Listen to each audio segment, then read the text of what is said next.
Collector గారి ఆదేశానుసారం సమాచార పౌర సంబంధాల శాఖ వారి ఆధ్వర్యంలో తెలంగాణ సాంస్కృతిక సారథి కళా బృందం ఈరోజు మన వర్ధన్నపేట మండలంలోనే ప్రతి గ్రామాన ప్రతి తండన ప్రజల్ని చైతన్యపరుస్తూ ఇది వర్షాకాలం, వర్షాలు బాగా విపరీతంగా కురుస్తూ ఉన్నాయి, వాగులు వంకలు పొంగి పొరులుతూ ఉన్నాయి.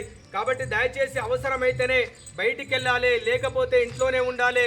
మరి వర్షాలకు మరి వరద ఎక్కడ పడితే అక్కడ గుంటలలో నీరు నిల్వ ఉండి మరి ఈగలు దోమలకు నిలయమై మరి విపరీతమైనటువంటి సీజనల్ వ్యాధులు ప్రబలుతూ ఉన్నాయి. కాబట్టి దయచేసి ప్రతి ఒక్కరు కూడా ఒంటి పరిశుభ్రత, ఇంటి పరిశుభ్రతే కాకుండా మన పరిసరాలను కూడా పరిశుభ్రంగా ఉంచుకొని ఆరోగ్యమైనటువంటి జీవితాన్ని జీవించాల్సిందిగా మనస్ఫూర్తిగా కోరుకుంటూ మా సారథి కళాకారుడు ఇజ్జగిరి గణేశ్ అన్న నోట ఈ పూట ఒక పాట. విశ్వజ్వరాల కాలం వచ్చినది వినండి.